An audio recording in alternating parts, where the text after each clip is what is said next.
KP સ્વામીને દુષ્કર્મના કેસમાં ફસાવવાની ધમકી તેમજ ₹5 કરોડની ખંડણી માંગ્યાની પોલીસ ફરિયાદ નોંધવામાં આવી હતી। સદાનગર સ્વામિનારાયણ ગુરુકુળ ખાતે રહેતા કેશવ પ્રકાશ ગુરુ પુરાણી સ્વામિનારાયણ પ્રિયદાસજી ઉર્ફે કેપી સ્વામી જે તારીખ 14 ઓગસ્ટના રોજ ઘોઘારોડ પોલીસ મથકમાં શિવાનીબેન પ્રવીણભાઈ ભાલિયા, તેના પતિ પ્રવીણ ભાલિયા અને પ્રવીણના શાળા હિરેન ખેરાડા વિરુદ્ધ ફરિયાદ નોંધાવી હતી કે ફરિયાદીમાં આક્ષેપ કરાયો છે કે શિવાનીબેન સાથે કોઈપણ પ્રકારના અનૈતિક સંબંધો ન હોવા છતાં ત્રણેય ભેગા મળી ₹5 કરોડ પડાવવાના ઈરાદે તારીખ 22 જુલાઈના રોજ રૂબરૂ મળીને પૈસા નહીં આપે તો સોસાયટીના લોકોને ભેગા કરી બળાત્કારના ખોટા કેસમાં ફસાવી બદનામ કરવાની ધમકી આપી હતી। આ દરમિયાન ₹2 લાખ પડાવ્યા હોવાનો પણ ફરિયાદીએ ઉલ્લેખ છે।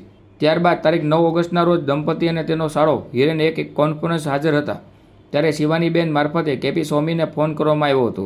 ફોન પર ખોટા અનૈતિક સંબંધોના આક્ષેપો કરી ₹5 કરોડની માંગણી કરવામાં આવી હતી। રકમ નહીં આપે તો બળાત્કારના કેસમાં જેલના સળિયા પાછળ ધકેલી દેવાની તેમજ ખોટા પુરાવા ઊભા કરી જિંદગી બરબાદ કરવાની ધમકી આપવામાં આવી હોવાનો ફરિયાદમાં આક્ષેપ કરાયો હતો। ફરિયાદીના આધારે ઘોઘારોડ પોલીસે ગુનો નોંધી તપાસ હાથ ધરી હતી। તપાસ દરમિયાન શિવાનીબેન ભાલિયા આશરે 14 વર્ષ પહેલાં સ્વામિનારાયણ ગુરુકુળમાં શિક્ષક તરીકે ફરજ બજાવી હોવાનું પણ પોલીસ તપાસ સામે આવ્યું હતું।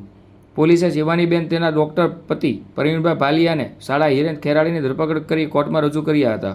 પોલીસે 5 દિવસના રિમાન્ડની માંગણી કરી હતી, જોકે કોર્ટે ત્રણેયને જામીન પર મુક્ત કર્યા હતા।